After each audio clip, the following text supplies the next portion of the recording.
Olá pessoal, estamos aqui agora para a nossa terceira aula do módulo de Eletrodinâmica, em que a gente vai estar falando sobre os aparelhos para medição elétrica, que seriam o voltímetro e o amperímetro. E o que é que a gente mede na eletricidade, gente? Basicamente, a voltagem e a amperagem. Dá para ter ideia de quem é que mede o que, não dá? Então, deixa eu desenhar um circuito para a gente ver algumas características dele e pensar um pouco sobre isso. A gente tem aqui o nosso gerador. Do gerador a gente vai ter o circuito. Vamos colocar aqui uma resistência. E nós fechamos. Então, pelo que nós estávamos vendo, a gente vai ter o voltímetro e o amperímetro. O voltímetro, ele vai medir uma diferença de potencial. Então, uma pergunta: ele pode estar ligado em um lugar só? Não. Por quê? Porque ele está medindo a diferença de potencial.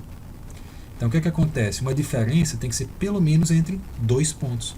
Então, a gente pode medir, por exemplo, antes e depois da resistência para saber quanto que ela tirou. Ah, interessante, mas se eu estou ligando antes e depois, então isso quer dizer que ele tem que estar ligado em paralelo. Porque se ele tivesse ligado em série, ou ele estava antes, ou ele estava depois. Não é interessante. Então o voltímetro fica ligado em paralelo. Certo, e o amperímetro, gente? Eu poderia ligar ele em paralelo?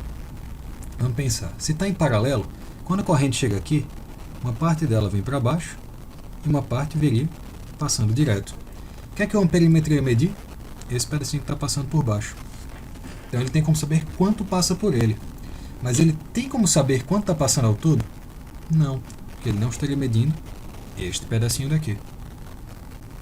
Então, idealmente, o amperímetro vai estar ligado em série. Por quê? Porque toda a corrente que estiver passando vai passar por ele. Então, ele consegue dar uma indicação real de quanto está passando. Tudo bem? Então, vamos colocar aqui algumas comparações entre o amperímetro e o voltímetro.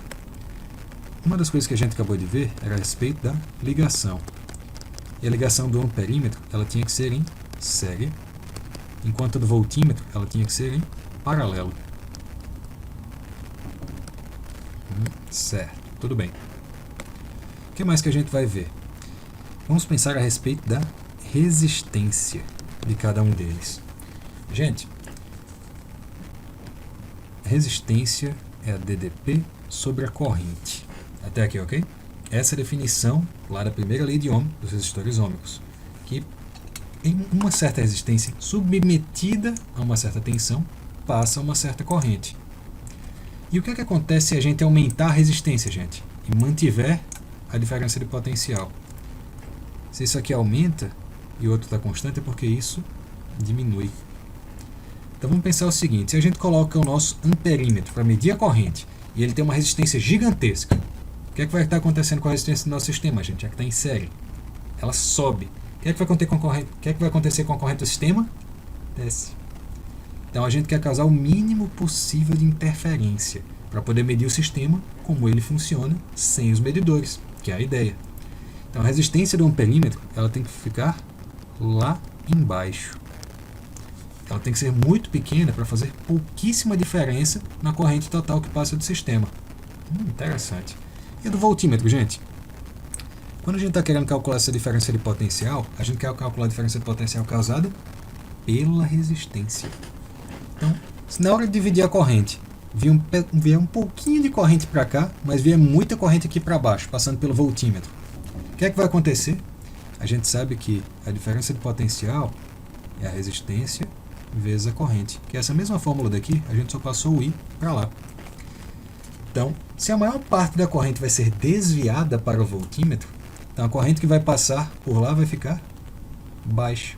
Então a gente não conseguiria medir a diferença de potencial real. Por quê? Porque o nosso voltímetro estaria roubando uma parte da corrente. Então, como que a gente faz para que passe o mínimo possível de corrente por ele? Lembre que os elétrons eles são espertos e preguiçosos, então eles gostam do mínimo possível de trabalho. Eles querem ir para onde tem uma resistência muito grande, que é difícil de passar, ou uma baixa. Eles querem ir para baixo. Então o que é que acontece? Se a resistência do voltímetro for muito alta, eles vão chegar aqui e dizer não, melhor passar direto mesmo. Então a resistência do voltímetro ela tem que ser muito alta. Por quê? Porque na hora que a gente coloca ela muito alta, a gente evita que passe corrente por ele. Então a gente vai conseguir medir a corrente inteira passando pelo nosso circuito. Tudo bem? Mas talvez você esteja se perguntando uma coisa. Então nesse caso, se eu pegar esse amperímetro aqui, supondo que ele não tem resistência nenhuma, e eu colocasse ele aqui, eu não estaria conseguindo medir a corrente certa também, não? Não. Por quê, gente? Se não tem resistência nenhuma, aqui onde você colocou, a gente vai sair de um potencial. Vamos supor que a gente tem um potencial X aqui. Quando a gente vai chegar até aqui, a gente passou por alguma resistência? Não. Aí, bom, para cá ele encontrou uma certa resistência. Para cá o caminho está livre. O que é que ele faz? Vem por aqui. Então ele continua com X, vem para X aqui também. O que é que acontece? Curto-circuito. Por isso que um amperímetro não pode ficar ligado em paralelo. E por que o voltímetro não pode mesmo ficar ligado em série, gente? É porque a resistência dele seria muito grande e ele iria atrapalhar a corrente. Tudo bem? Então, basicamente, as principais características para a gente saber sobre o voltímetro e o amperímetro são essas, que é o como eles são ligados e características de suas resistências e o porquê delas. Tem um terceiro aparelho que a gente pode encontrar às vezes, chamado de galvanômetro. E o que é um galvanômetro? Ele é um voltímetro e um amperímetro ao mesmo tempo. A diferença é que ele tem uma chavezinha dentro dele em que você pode colocar ele para funcionar como voltímetro ou como amperímetro. E, gente, tem como ser os dois ao mesmo tempo? Não. Porque percebam, um deles tem que ter resistência alta, o outro tem que ter resistência baixa. E um tem que estar em série, o outro tem que estar em paralelo. Você não tem como estar em série e em paralelo ao mesmo tempo, nem como ter resistência alta e baixa ao mesmo tempo. Por isso que no galvanômetro a gente tem uma chavezinha para que ou ele funcione como um ou ele funcione como outro. Tudo bem? Então, gente, basicamente isso que tem para a gente saber sobre eles. Espero que vocês tenham entendido, tenha ficado claro. Qualquer dúvida estou aqui. E temos uma listinha lá no Estudo em Dia para vocês trabalharem. Pois, boa sorte, pessoal, e até a próxima.